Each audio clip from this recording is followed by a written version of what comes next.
Welcome to the side event to the second session of the Urban Thinkers series, Critical Urban Infrastructure, Actual Issues of Disaster Risk and Infrastructure Management in Selected Countries of Global South. Today's session theme is Critical Infrastructure, Water Resource Management.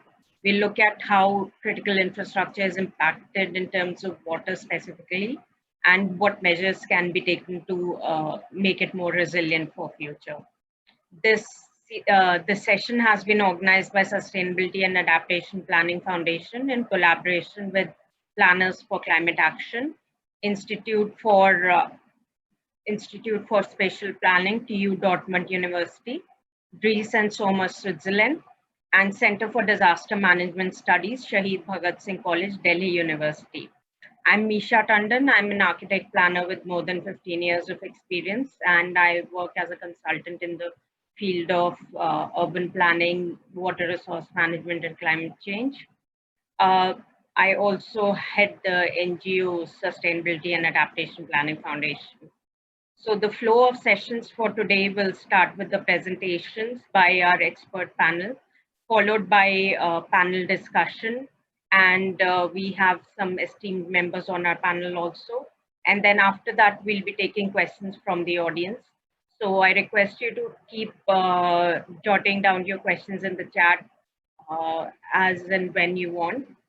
Um, then today we have a esteemed panel of experts for the presentations today. We will start with the first presentation from Dr. Meenakshi Dhote. Dr. Meenakshi Dhote is professor and head of Department of Environmental Planning at the School of Planning and Architecture, New Delhi. She has 33 years, more than 33 years of professional research and training experience, teaching experience in the fields of architecture, landscape architecture, and environmental planning. Her areas of interest include conservation of biodiversity in urbanized environment, hill area development, and many others. She has been a part of a lot of national level projects addressing aspects of planning for eco-sensitive zones, environmental impact assessments of townships, regional environmental assessments, rejuvenation of wetlands, zonal master plans, vision documents for the Taj Trapezium. She has also been involved in that, and she has also been involved in formulating the guidelines for urban wetlands for National Mission for Clean Ganga, and this is what ma'am is going to be talking about today. Uh, she has been a member of the National Study Group on Sustainable Development of Islands also. She is also a member of several national level committees, like she is member of Environmental Cell for New Delhi Municipal Corporation, co-chair of Study Group for Review of Chapter on Environment or Regional Plan for 2021 for the National Capital Region. She has also been member of NGT committee on carrying capacity of several hill towns. And she's also been member of subcommittee on sustainable habitat for urban planning under National Mission on Climate Change by Town and Country Planning Organization. So welcome, ma'am, and we're really glad to have you here. Please start with the presentation on urban wetlands, water body management guidelines. Thank you. Thank you, Misha. Um, and I first of all, I extend my thanks to the organizers for inviting me to share some of my experiences. As Misha had already said, that I would be basically talking about the guidelines for urban wetlands, which was a study that was initiated by the National Mission for Clean Ganga. And the concern that resulted into this study was because of the wetlands that fall within the floodplain of the Ganga were deteriorating, and the towns that were part of the Ganga, and especially the towns that were on the main stem, were facing water crisis.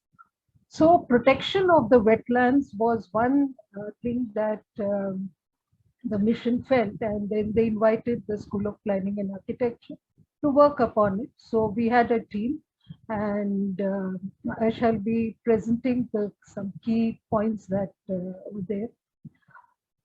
I'll just share my presentation.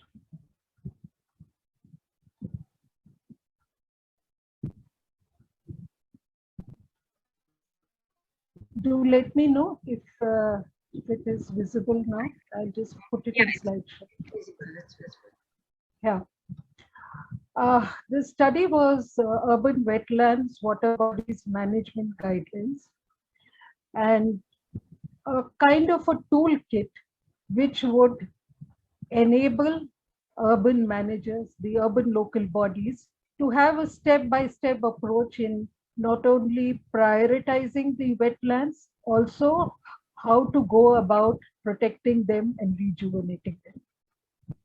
Now, if we look at this is sort of a schematic kind of a sketch. If we have the river and the urban area alongside it with wetlands within the urban municipality, when we are talking about protecting them,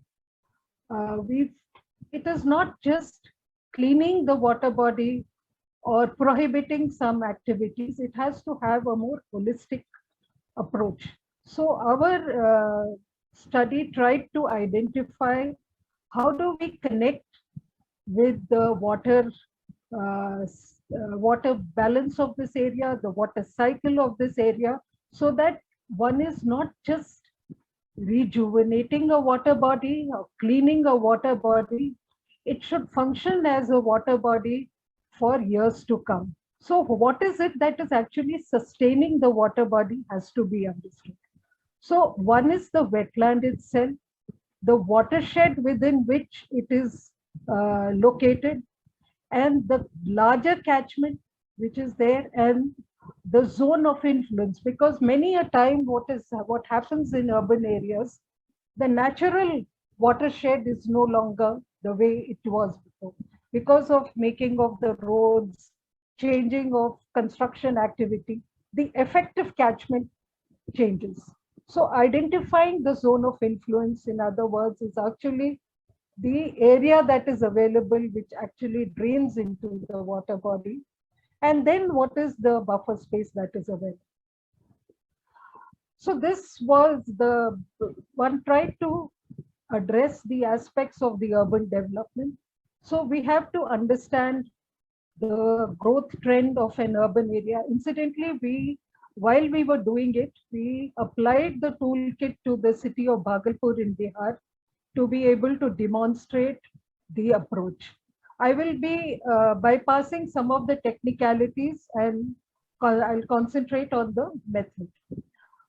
So the infrastructure, the drainage, the sewerage, the natural resources, that is what is the rainfall pattern, what is the geology, soil, hydrogeology, groundwater. Here we interacted with the scientists of the Central Groundwater Board to make us understand, out of the various wetlands that were there in the city, how many of them actually had a connect with the groundwater and what was its potential of being recharged by the groundwater.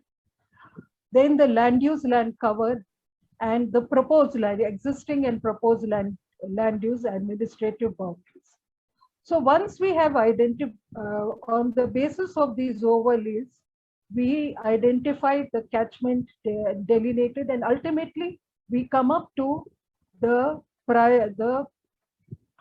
zone of influence. Apart from that, on the basis of this, we try to also arrive at what is the potential of the water body to be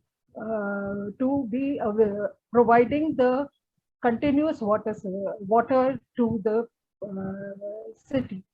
The other was the size. We took water bodies above 2 hectares because we felt the ones below 2 hectares did not have much potential, or rather they would be, most of the time, they would be dry in summer season. The ones that we identified, we had studied them in the month of May. There was enough water there. In fact, my starting picture is on one of the water bodies that is in the month of May. You know, in the heat, May, that water body, like that, there were 2, 3 water bodies in Bhagalpur. Now, once we have identified the water bodies based on their size, characteristics, ownership, then the condition, the physical and chemical characteristics, then trends.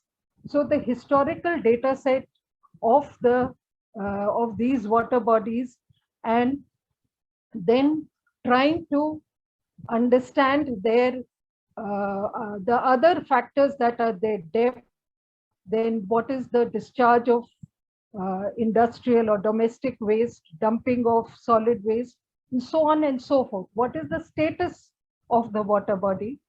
And then the concept of ecosystem services.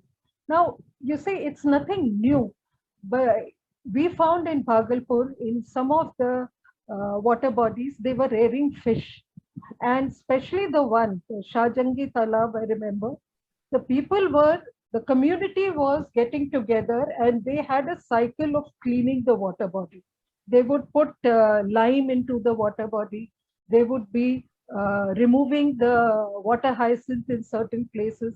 So there was already a system of maintaining within the community. Also, since they were rearing fish, there were contracts given to people to rear the fish to sell it. So there was already a service that was being rendered by the water body, which was very much understood, and the relationship of the community with the water body was very much there.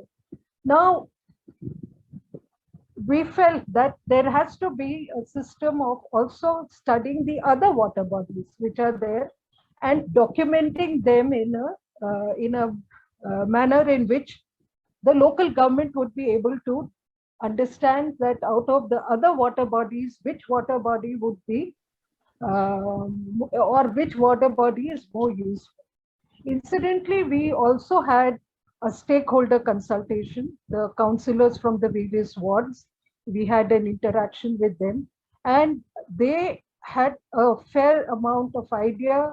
Also, they to this extent of, they were saying that if we do not call a water body, like if we call it a nala, it will become a nala. So we should even term it with reverence so that we protect it. So we felt that even though, the ecosystem services were being provided, these have to be incorporated in the system, and there should be a method of documenting them for prioritizing and ranking them. And then, as I said earlier, in consultation with the Central Groundwater Board and hydrogeologists, to identify the groundwater draft, groundwater availability, and then to understand the catchment, the drainage density, the other natural areas, so that the proposed master plan, the whole idea of doing this study was in a very simple step-by-step manner, and also with a scientific basis. We managed to give the local government a method to not only identify but also prioritize, and then how to incorporate it in the master plan to be able to the kind of land uses that should be proposed around these in the zone of influence. If the zone of influence is identified and put into the master plan, it will be useful, so that the transformation into other land uses which would affect the recharge of these water bodies. One of the major reasons that we felt, or that is being observed in the Ganga belt, is because of high usage of hand pumps for withdrawing water from groundwater. The river, the base flow of the river, initially the water bodies would be recharging the groundwater and the water used to flow into the river. But over the years, because of very high withdrawal of water body and these wetlands being reclaimed, the river no longer remains a gaining river. It becomes a losing river. So instead of the groundwater flow going into the river is actually going, and the water from the river is going away and feeding these tube wells. So this is towns such as Bhagalpur, where the wetlands are there all over. Some of them are there all over the year. During the summer months, the water quality is good. In fact, we told the local government that it's a resource which you should value and protect, because even today they can have water bodies which are about 4 to 5 feet deep all throughout, and it has to be so. This is, I mean, if I go into step by step, it will take a long time, but this document is in the format of a book, as well as which has got forms that can be filled up, and local governments can use this to prioritize their water quality. So with this, I will stop my presentation, and coming back to the criticality of water bodies and why this kind of approaches are very much required. That is because we have to not only look into just water bodies as to be protected, there has to be something scientifically based and tangible. We must, when we talk about buffers along water bodies, these have not to be arbitrary. These have to be based on scientific studies, and because land is a expensive commodity. Taking away land for a water body is something which is very difficult. But if we can have these scientific methods of arriving at the area of influence and having proposed what is it that we can do or do not or cannot do, if these should be identified and incorporated into the master plan. Because in the years to come, as it is, water stress is increasing, and in areas where it is water is there, but even with the river or a major source of water is there, yet we are facing water stress. So we must have a way of addressing these issues, and the sustenance of methods has to be there. It is not a one-point intervention. It has for years to come. Thank you very much. I close my presentation. Thank you for the very useful insight on the need to actually recognize and protect the water bodies. Thank you very much. Our next speaker is Dr. Manu Gupta. He is the co-founder of SEEDS, which is a not-for-profit organization which works towards community resilience through practical solutions in areas of disaster readiness, response, and rehabilitation. He has more than 26 years of experience in regional advocacy, mobilization of community-led efforts in recovery and risk reduction, climate change adaptation, and other issues. He has worked with communities across Asia and has recently been elected as an Ashoka Fellow also. He is a part of many committees, 9 global and regional organizations, including the Asian Disaster Reduction and Response Network. He is also a part of the Leadership Council of NEAR, a global network of local NGOs and national NGOs. He is also a member of the Global Steering Committee of UNDRR on the Making of City Resilient campaign. He is also the co-founder of Alliance for Adoption and Disaster Risk Reduction and the owner-driven Reconstruction Collaborative in India. Welcome, Dr. Manu Gupta, and his presentation is titled Critical Infrastructure, Role in Communities' Journey from Surviving to Thriving. We would really like to hear on that after the 2 consecutive cyclones that we've had. Welcome, Dr. Manu Gupta. Over to you. Thank you very much, Ms. Misha and all colleagues. It's a pleasure to be here with you this afternoon. And I'll build on where Professor Meenakshi just left on, the stresses that she referred to and underscoring the need for conservation of our wetlands, even revival of wetlands in areas that it is still possible. And our team is actually working on several wetlands across the country using community-based approaches to actually revive. So let me take a little detour here and go into some top line kind of observations. And I have a few slides, so allow me to just place them before you.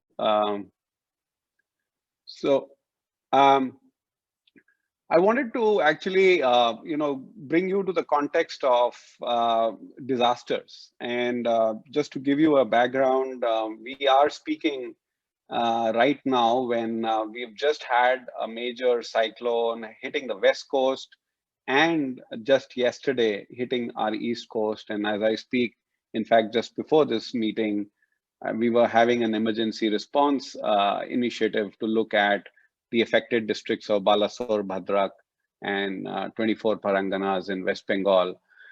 The context that I am coming from is that you may be well aware that in the last decades, especially after the 1980s, the increase of annual average temperature globally has been increasing twice at the rate it was in the previous 100 years. What that directly implies is that the number of climate-induced disasters in our world is increasing at double the rate. In fact, in the last 1 decade, the number of disaster events around the world has more than doubled as far as floods and cyclones are concerned. So how do we look at resilience as much of importance as sustainability, about which we are very familiar with in our architectural practices, in our planning practices? How do we bring in resilience? And that's basically, I wanted to touch on a few points around that issue. The challenge before us is, of course, and the specific area that we need to speak, we are speaking about today is water. And in the context of water as a critical community infrastructure in locations where disasters have become almost a constant phenomenon. So how do communities now readjust to living with disasters, living with stresses that are caused by disruption of water infrastructure, and therefore what can be done about that?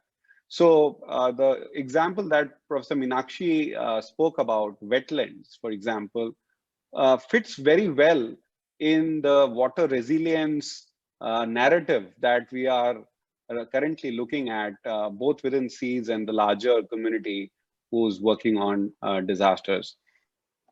Let me just very schematically speak to you about how are we kind of enlarging that canvas, if you like.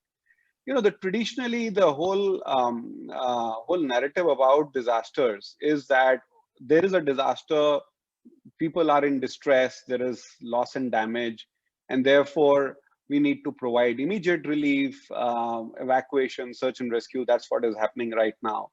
And before long, you know, the community, the world as a whole forgets about, you know, that something like that happened, until again, you know, we wake up when there is a second disaster. For example, in Bengal, while we are speaking about Cyclone Yas, if you recollect, there was a similar, equally devastating, in fact, more devastating than this time, Cyclone Amphan in Bengal. But did we learn our lessons? Did we go beyond relief?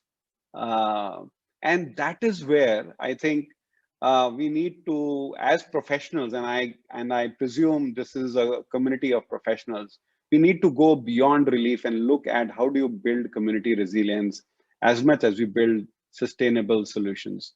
And I'm looking at, you know, the usual disaster cycle of recovery, rebuild, resilience, and prepare.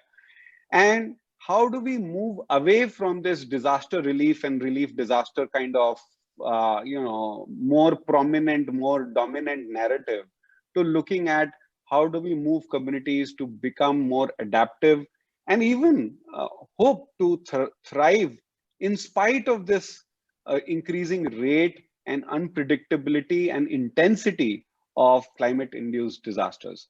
And since we are talking about water, there is this question of shelter. How do we look at survival in such times? And you would have been already flooded with pictures today of how people are getting their homes inundated in West Bengal and in Odisha. How do you create survivability in such circumstances?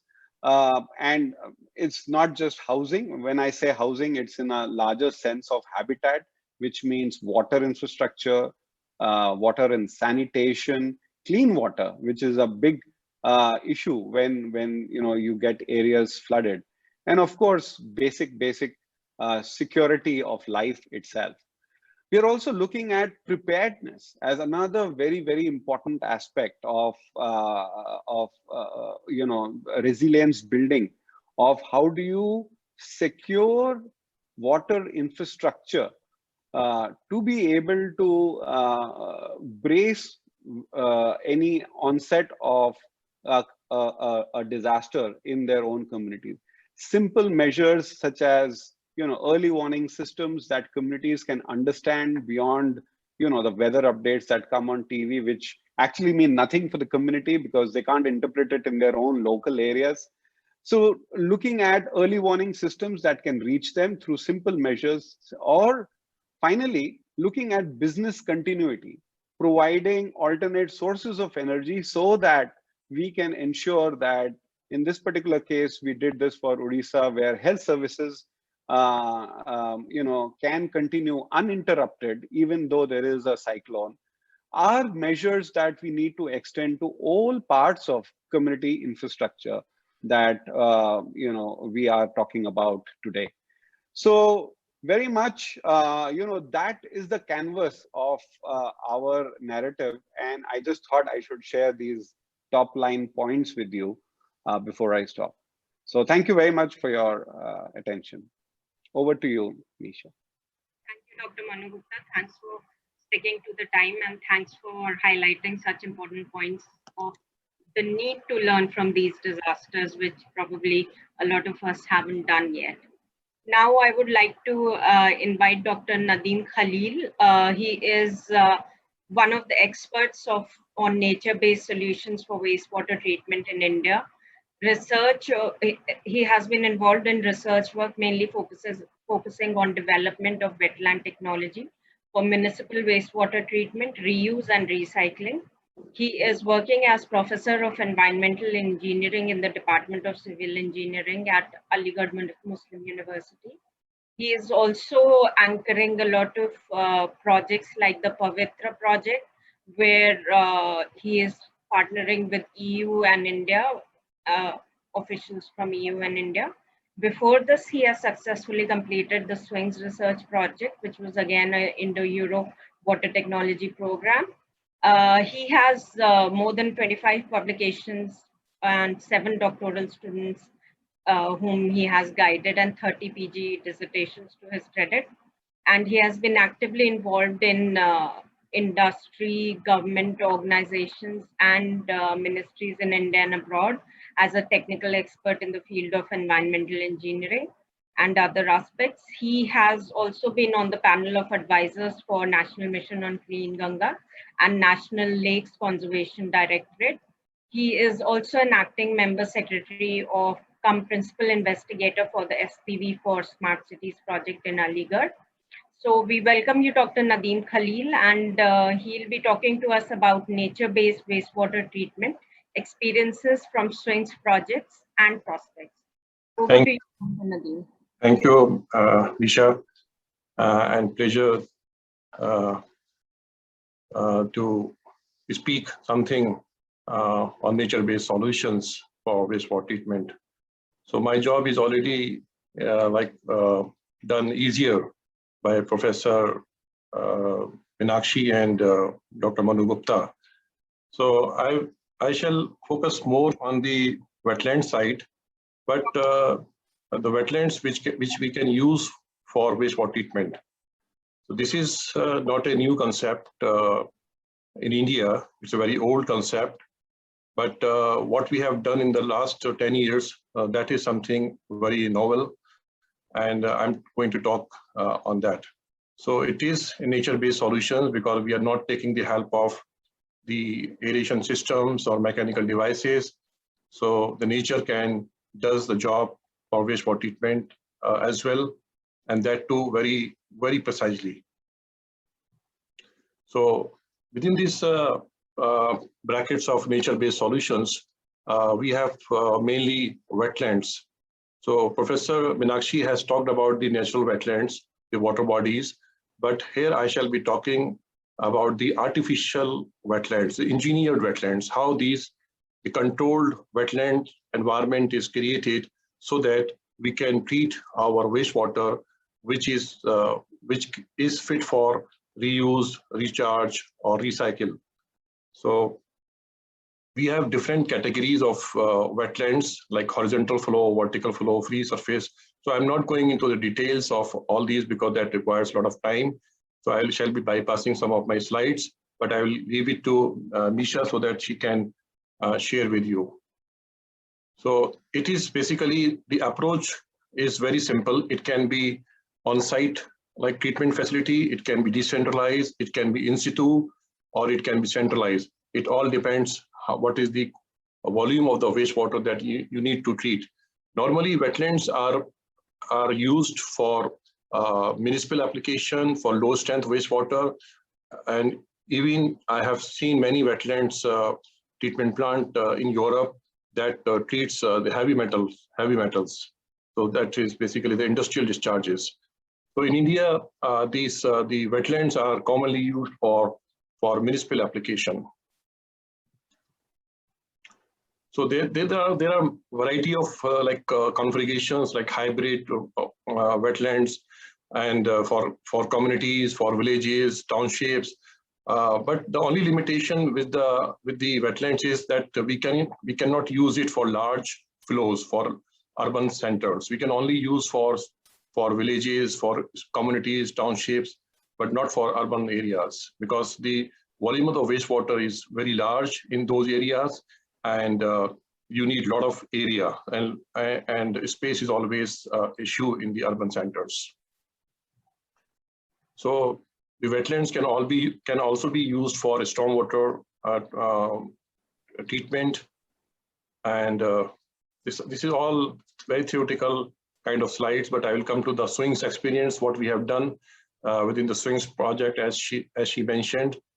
Then the advantage is that it is very simple operation maintenance, then no chemicals are required, easy to construct and operate, then utilization of natural processes, then it also addresses sustainable goals.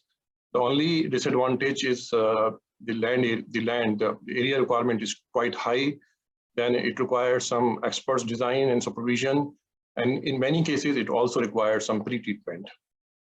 Now this is the main point of my talk today, that what we have done within the project SWINGS. So SWINGS was Indo-Euro water technology program, which was funded by Department of Science and Technology in India and European Commission in Europe. So it was basically a coordinated call where we participated in the call, and it was awarded to a consortium led by AMU from the Indian side, and then is AMEN from the Spain. So we had in total 19 partners, and it was started in 2012 and completed in 2016. Now the objective of the SWINGS project was to develop or deploy low-cost sustainable technologies for municipal wastewater treatment, reuse, while minimizing energy demand. Because in India, as you all know, that we produce about 65,000 million liters of wastewater daily that comes from the households. And only 30% is treated, and the rest goes into the rivers, into the oceans, into the lakes. And as we all know that majority of our population lives in the rural areas. So, and we are not doing anything in the rural areas as far as the wastewater treatment is concerned. Though we have very ambitious program like Namami Gange program, but it is mainly focused on the urban urban areas, like the rivers which are passing through the large urban centers. So what about the rural area? Because they are the main contributors of pollution. The sewage which is being generated in the rural areas is directly going into the rivers. So for that reason, I should say that wetlands can play a very important role, and it can be implemented very easily and within the cost-effective and sustainable approaches. So this particular project SWINGS was implemented at 3 places: AMU at Aligarh in the Uttar Pradesh, which is 120 kilometers from Delhi, then Kalyani in West Bengal, the Indira Gandhi National Tribal University in Amarkantak in Madhya Pradesh. So out of all these 3 sites, the AMU site was the biggest site. So the AMU campus, the AMU authorities, they provided about 20 bighas, 4 acres of land for this purpose, for this project SWINGS. And we have three pilot plants, and all these 3 pilot plants are basically different configurations of the wetland system. So I will just skip these are very theoretical kind of thing. Now, what we have done within the project SWINGS at Aligarh, that the AMU campus, the sewage from the AMU campus that basically comes in the collection tank, where we equalize the wastewater, hold it for some time, and it is pumped. So this is the only pumping that we are doing in this whole treatment scheme. Then it is taken to the first stage of treatment, that is anaerobic digester, which is basically a form of the USB process, the USB technology, followed by the vertical flow constructed wetlands and horizontal flow constructed wetlands. These are the 2 stages of the wetlands that we have installed in Aligarh. And the total amount of the wastewater, which was in the beginning, it was like 250 meter cube per day, but gradually we increased, and we just did our research and investigations that the wetland which was installed can even handle wastewater up to 600 meter cube per day, and that too giving very good results. The outcome is very, very good. So then we have 2-stage wetlands, vertical flow, and on all of these wetlands has had very unique kind of novelty and innovation in terms of the design, engineering, and finally the disinfection systems, which is essentially required, it is a mandatory as per the law. So it was again very innovative kind of system that we installed. AO, anaerobic oxidation, and UV. The whole system was sustainable. So no chemicals are added, no energy is required, and it is self-sustainable rather. And you can see these are the pictures of the, this is the anaerobic digester, this is the vertical wetlands, and here is the horizontal flow wetlands. So if you just see from the pollutants point of view, normally it is measured in terms of BOD, COD, TSS, nitrogen. So the average BOD which is coming in from the AMU campus, it is 170 milligrams per liter, which is very typical Indian waste. Then after anaerobic stage, the USB process, it comes about 100, and after vertical flow constructed wetland, it is 1 milligram per liter, and finally what it goes out from after this disinfection system, it is nil. So this is the quality of the water which you can see. This is the raw sewage, then the middle stage, and the final stage. So we also did experiments on the French type of system, which is very new type of wetlands configuration. And within this French type system, we use the treated water for aquaculture pond, the fish rearing. This is the close view of the vertical flow wetlands. This is the horizontal flow wetlands. We used different species, plants, about 5 species. These are the anaerobic oxidation and UV. Anaerobic oxidation is basically for disinfecting the wastewater to kill the pathogens which is in the treated effluent, and it is all solar based. So these are the results. I'm just skipping. This is the cost table that may be of use. When you are treating 100 meter cube of wastewater, then the area required is 220 meters square, and the cost may come up about 22.5 lakhs. So as you go up, the cost basically per meter cube comes down. So these are the different combinations that we have developed. And the beauty of this technology is that it can be developed in the form of landscape or like the gardens or whatever. And we are also doing some projects after the successful implementation of swings for in situ, like in the Nala wastewater. So this we have done under this Namami Gange program for a town in UP near to the Kanpur, Bithur. So we have 7 nalas in Bithur, and all of these nalas are outfalling into River Ganga, and we have provided wetlands. So this was the earlier picture of one of the nalas, Bunni Nala, you can see here. But we developed wetlands in the Nala itself, and this is the quality of the waste water. What we had earlier, it is 97 milligrams per liter at the inlet of the Nala, and the outlet is 7 milligrams per liter. So this is all of these plants are now commissioned, and we are getting very encouraging results. So this is the design, one of the design of the in situ wastewater system. Thank you very much, Misha. Thank you. Thank you, Dr. Nadeem, and let's hope that constructed wetlands can help us call all the nalas as streams again. So look forward to that future. Now to our last presenter, Mr. Harshad Dande.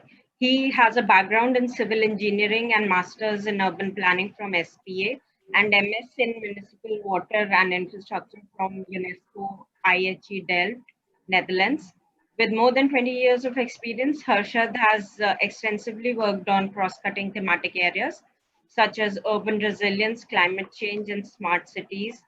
He also is an expert in non-revenue water 24/7 water supply schemes along with urban and private sector reforms. He has been working as a principal water resource management with Taru Leading Edge. For the last 10 years, Harshad has been extensively working in the field of water sector and has handled projects at various apex positions like project leader, team leader, project director, and others. His talk today is on disaster and climate resilient water supply systems. Over to you, Harshad. Yeah, thank you, Nisha. Thank you, organizers, also for giving me this opportunity. So basically, today I'll be discussing more about the disasters and disastrous climate resilience water supply systems. So we'll look at the water supply systems itself.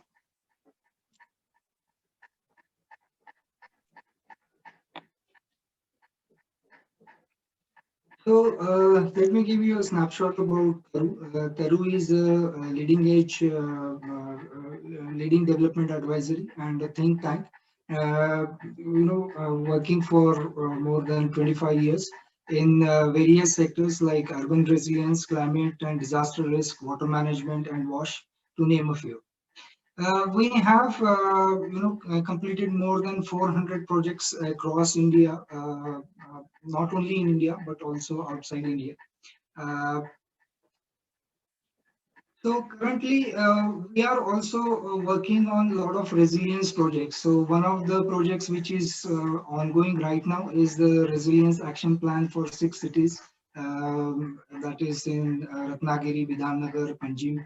And these all 6 cities are the coastal cities. So where the impact of all these 2 cyclones, which has hit the east and the west coast, has been seen, in all these 6 cities.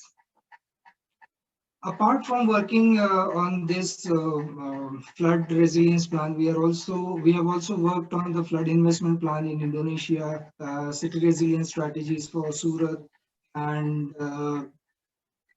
disaster management for the GIFT city in Gujarat, multi-hazard study for Puri, Pune, Himachal Pradesh, heat wave and urban heat islands. So all these aspects which are, the climate change or the aspects which are climate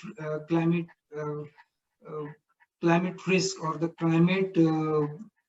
climate change factors which affect the overall urban cities as well as the water infrastructure that we are doing. We are also giving the solutions at the community level. So what are the resilient solutions? Because as Dr. Manu Gupta was talking about that, community are the first who are directly affected by these, and there has to be alternate solutions for the communities if these kind of events happen. So let's try to understand what is the resilient system. So resilient system is basically defined as the system that are robust, which are reliable, adaptable, and can respond to the constant change. Because as pointed out by Mr. Dr. Manu Gupta, that events have doubled in last decade. So the systems also need to be more adaptive. They have to be more responsive to the or they should be more flexible. That is what is required.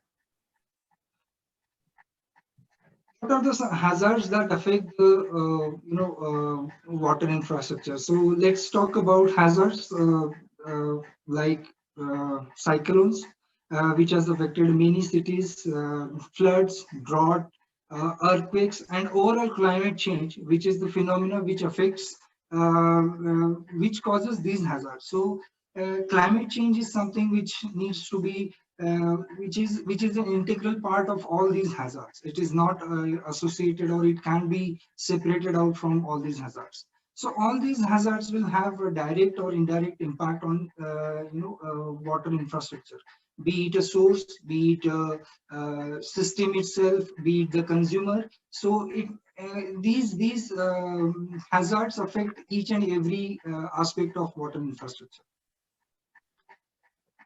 Now, looking at the climate shocks and what impact it has on the water infrastructure. So let's say cyclones and floods result in high intensity of rainfall and a possible flooding, which may result in the physical damage to the storage and the treatment facilities. So if we if the sources are damaged, or if the treatment facilities are damaged, then it results in the disruptive supply to the consumers. Then if the pipelines are damaged, again it results in the end consumer is the one who is affected the most. Apart from that, it's the second part is if we have this is basically the high intensity rainfall, but on the contrary, if we have reduced precipitation or the drought, it has a negative impact on the availability of the surface as well as the groundwater. Third factor, which is the change in the seasonal precipitation, which is because of the climate change. So what is happening these days is things are changing drastically. The summers are not that hot. The rains are abrupt, and it has resulted in the reliability in terms of yield. So either there is a because of too much of rains, there is a lot of water, which is damaging the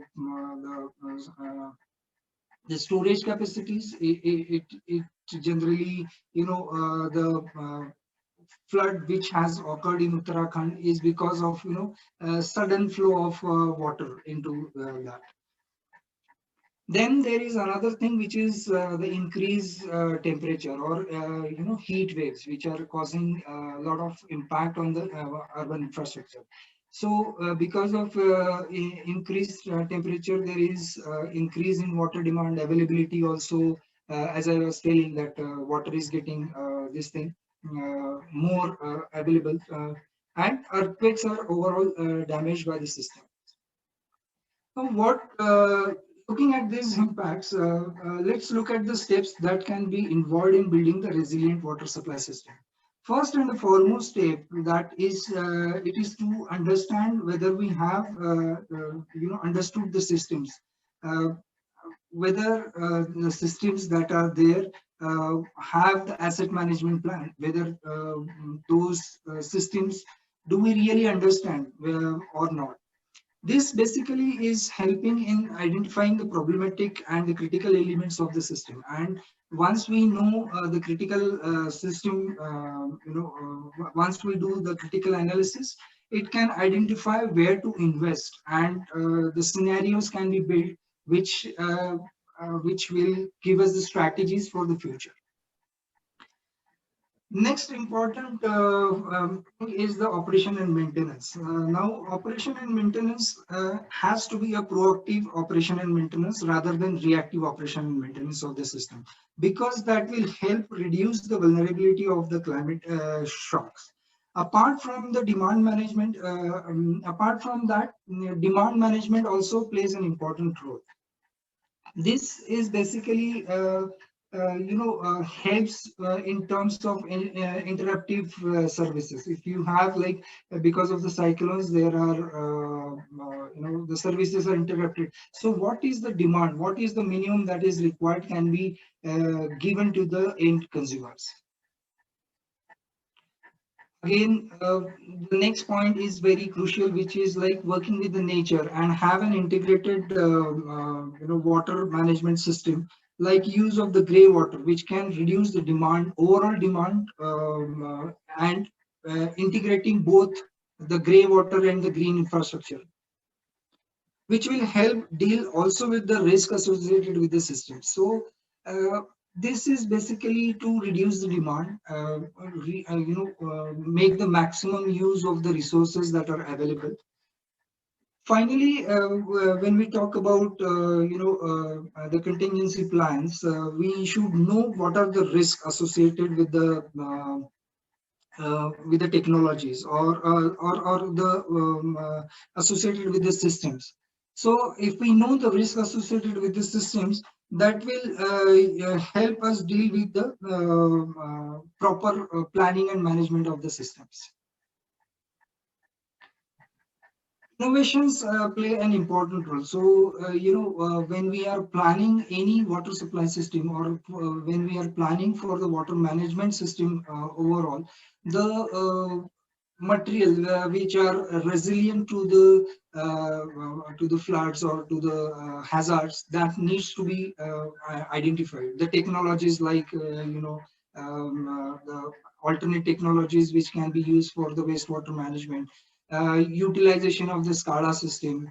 These basically innovations help in understanding the system.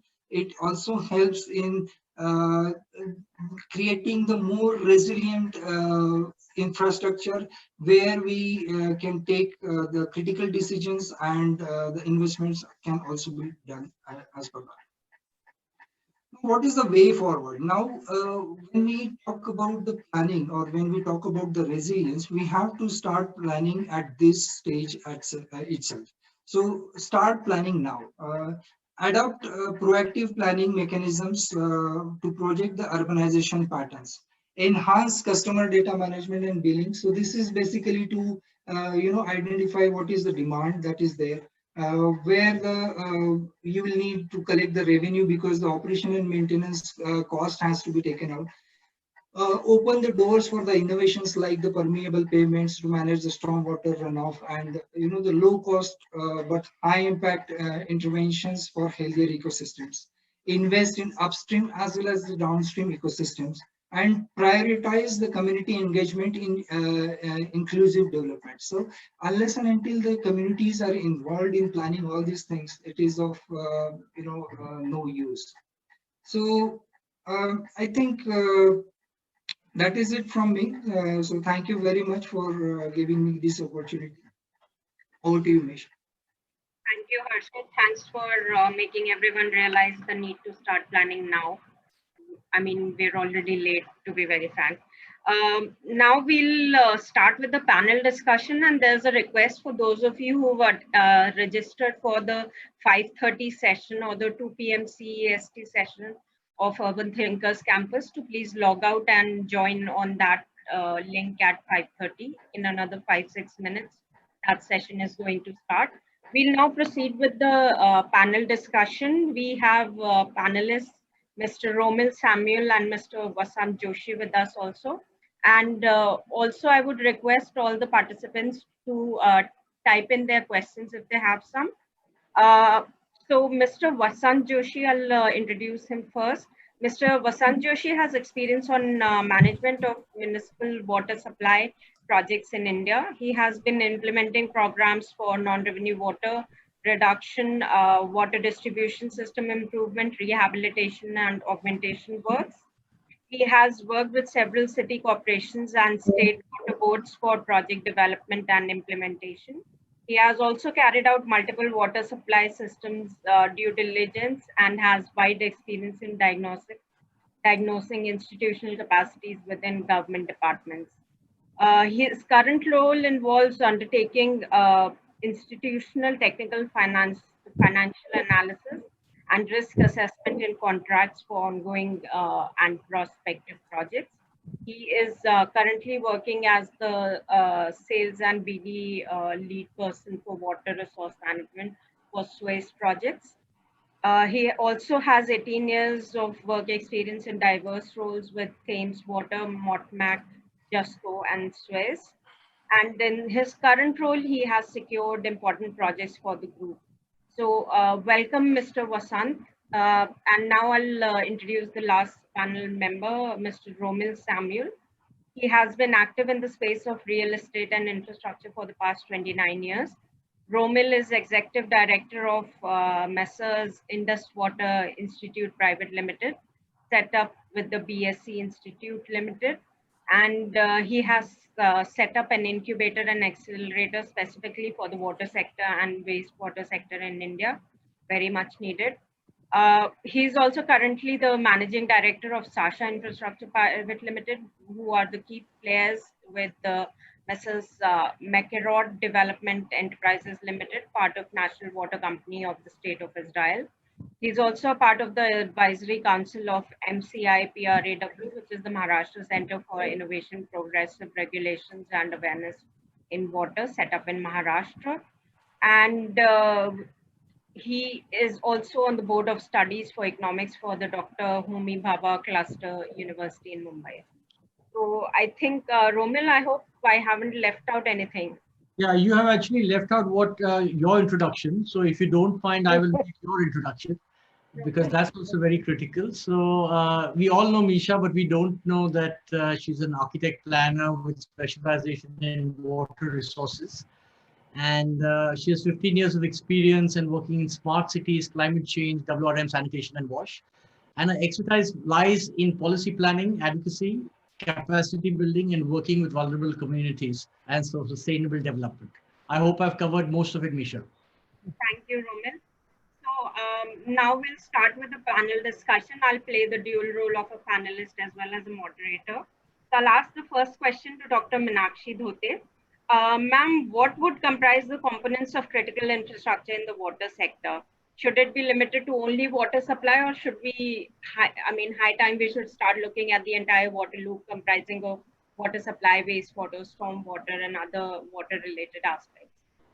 Definitely, we should look into the entire loop because these are all interconnected, and especially when we have disasters and all, which loop will have to be activated more, which loop will have to, one has to have that understanding. So it is very important that we understand how they are integrated with each other and definitely into all of that. Yeah. Thank you, ma'am. Now I'll invite, ma'am, you were saying something else? No, that's all. Thank you. Now I'll invite Mr. Vasant Joshi to ask his question to Dr. Manu Gupta. Good evening. I have one question, which is regarding the critical infrastructure. What are the vulnerabilities and hazards related to this critical infrastructure in the so-called global south that should be addressed for resilience? Any idea to share? Yeah, I think, Vasant, thank you very much for this question. And I would just like to underscore a few points that even my colleague Harshad shared in his presentation. I think it boils down to just three things that we need to look at global south, and I think also from a bottom of the pyramid perspective, because that's where the maximum impact of climate change and disasters is being experienced.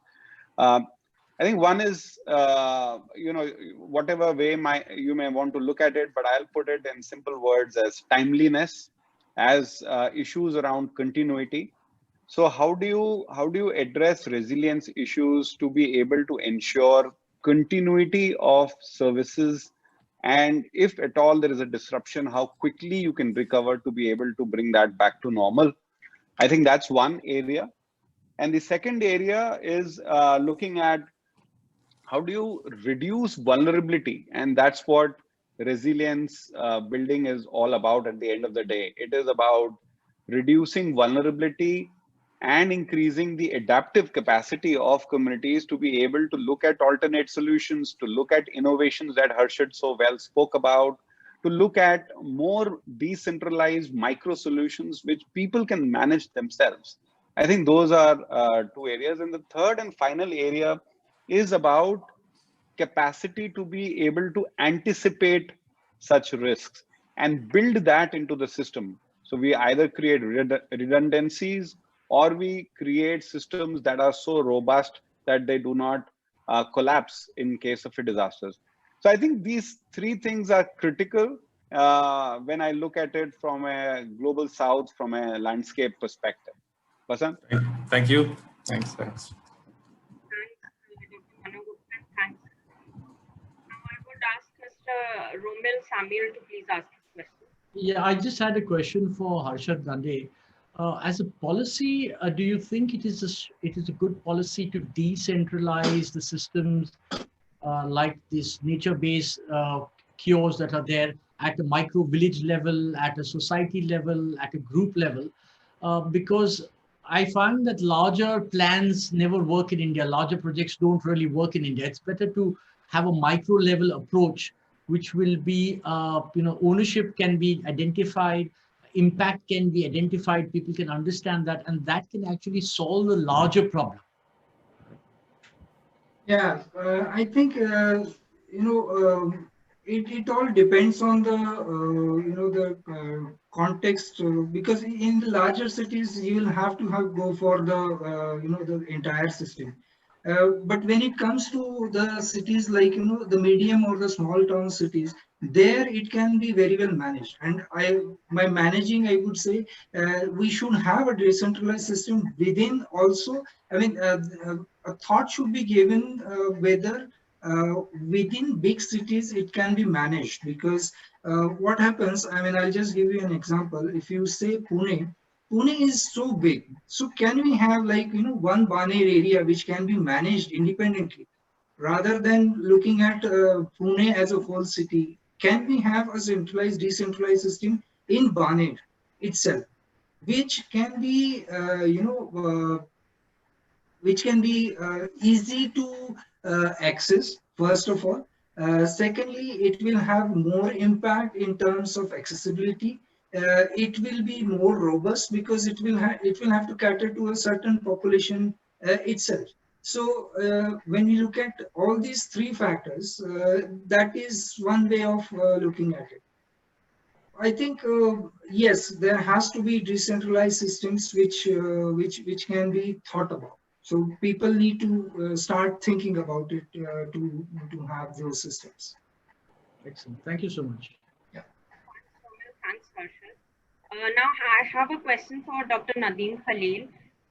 How do you think we are placed presently in terms of the policy planning framework in critical infrastructure, especially for the water sector, if we consider? And what direction should the policy and planning framework take to enable resilience building for critical infrastructure? Yes, a good question, Misha. Like if I scale where we stand, so I think based on my own experience, I think we are 4 out of 10 as far as the policy and planning is concerned, because we have we don't have any. Though we have national action plan, on water sector, the water resource management, still a lot is to be done, and that too in a very holistic way. So Ministry of Environment, Forest and Climate Change, they identified initially 5 states for water resource management and this developing a strategy plan. But what about the other states? So why they are deprived? So we need a very holistic approach to come out with the national level policy and framework and guidelines so that we can address the entire water sector in a more fructified way rather than in a piecemeal kind of approach that we have today. Yeah. Thank you, Dr. Nadeem. Now I would request Mr. Vasant to ask his question. Vasant, you're on mute.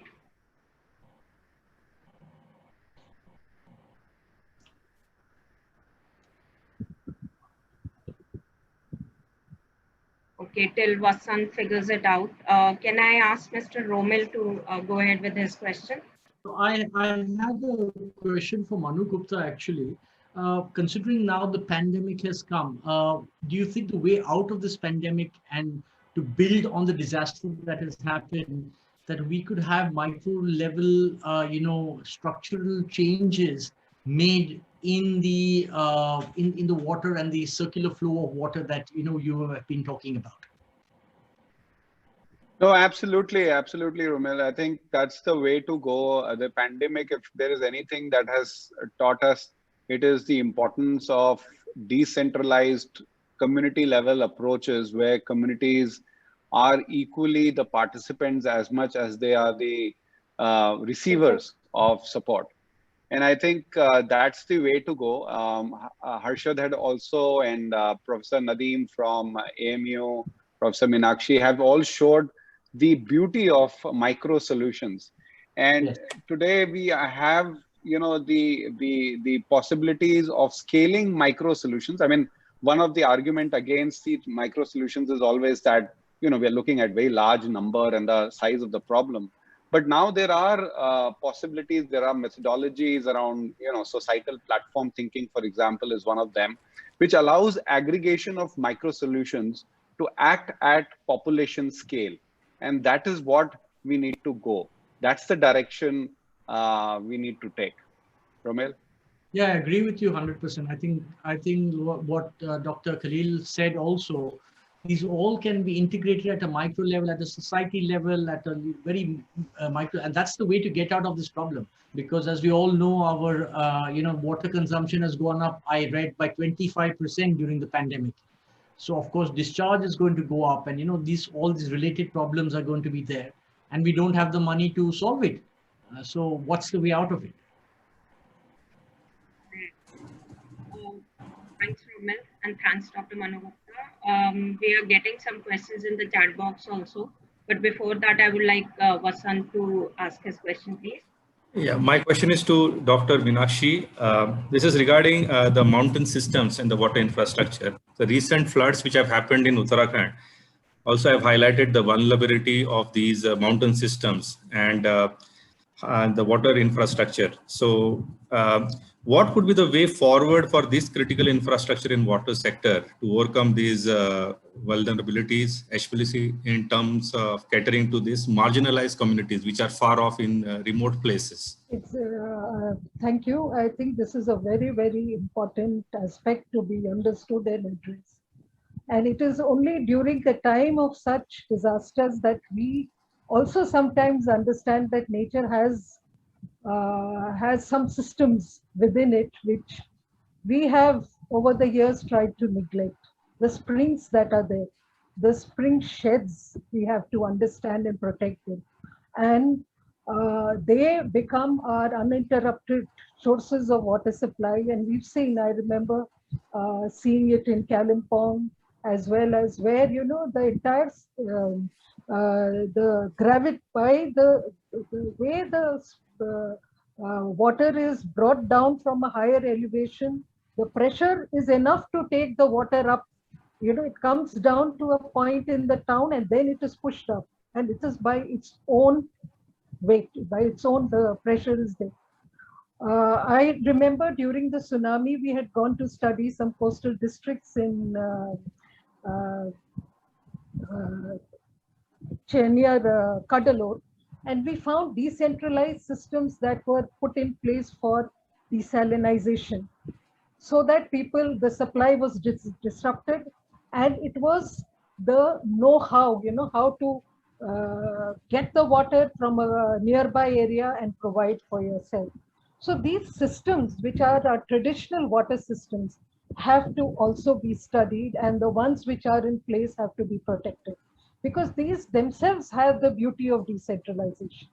So while we are talking about, the new land use and within it rejuvenating water bodies, the traditional system which are there on the plate also happening have to be studied and protected, and they can be, so these springs that are there in these mountain areas, they need to be, and small rivulets like we have in Himachal, the Gharat system that is there, where, they are using it to grind the grain and all that. Now, these are understanding the terrain, understanding the water bodies that are there. So I think this is another aspect we need to address, the traditional systems which are still there and which can be protected and kept in place. Thank you. I appreciate your answer. Thank you. Thanks. Ma'am, in continuation with this, I'll just ask this question which has come up in the chat box also, that there are a lot of towns which are below 1 lakh population. So how can we plan these towns better, because they have a lot of natural resources which are, still intact, and how can we plan while conserving these resources as engineers and planners? Thank you, Misha. This is one of my favorite areas. I always feel the key to sustainability is in the small and medium towns of India, because they have still a floodplain which is there, not yet encroached upon. They still have some of what I was talking about, that area of influence that you can sort of protect as of now.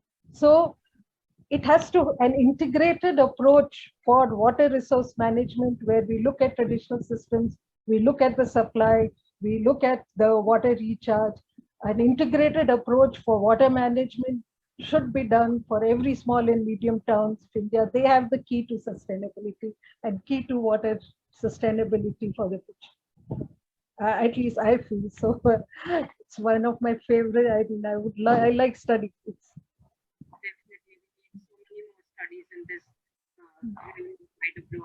Thank you, ma'am. Thank you for that. And thank you, Dr. Manu Gupta, for being with us. It has been a pleasure to have you and hear from you. Thanks a lot. Thank you. He has to leave, so we'll say goodbye to him. And now I'll go on to my question for Mr. Harshad Dhande.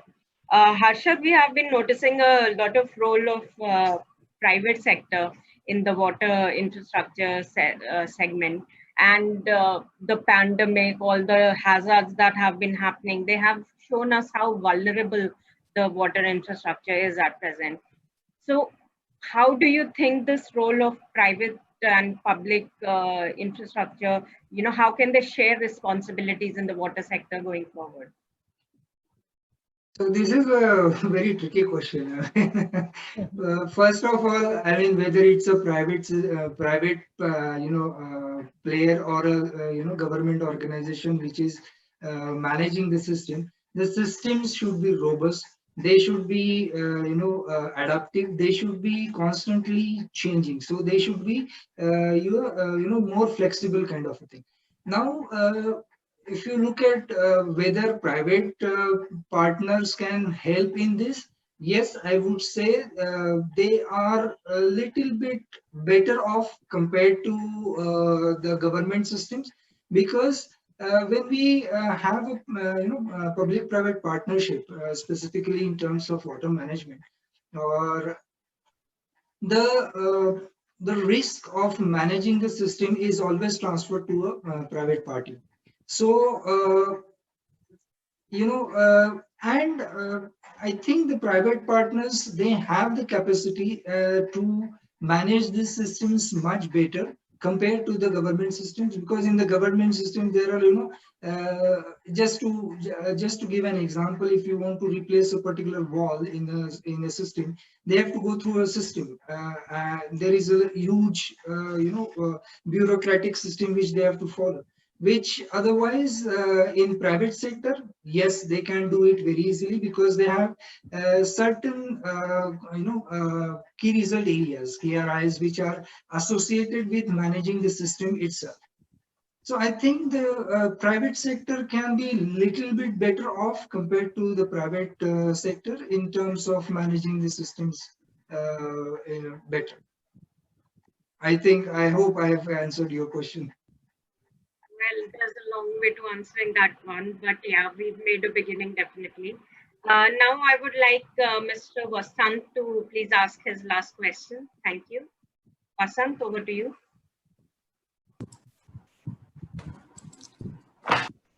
This question is to Dr. Nadeem. Places like Greece have developed drought and water scarcity management plans to complement the river basin management and develop the national climate change strategies. In case of India, do state action plans or climate change complements water infrastructure plan, and how can this be improved for the future? Yes, as I just told you, we have national action plans on different topics and different sectors, including the climate change. I'm not fully aware of the Greek planning, but we are also doing policy like for national level as far as the climate change is concerned, and different stakeholders, different bodies, different agencies are there in that like committee, which is already working. It's a working group basically. So we definitely need a very integrated kind of planning and management plan for climate change, and that too addresses the water resource. So it is still like in progress, and it may take some time. And some international agencies are also helping us in making that action plan, in developing that action plan. Yeah. Okay. Thank you. Thank you, Dr. Nadeem Khalil. And I think we've already short about time, so we'll close now. I would just like to thank all the experts and the panelists. Thank you, Dr. Meenakshi Dhote. Thanks, Vasant. Thanks, Romil. Thanks, Harshad. Thanks, Dr. Nadeem Khalil. Thanks, Lakshya, for helping us out with the technicalities of the webinar. And thanks to all the participants for staying with us despite the excess time we took for this. So thank you very much. And with this, we'll close this webinar. Thank you very much. Thanks a lot. Bye. Thank you.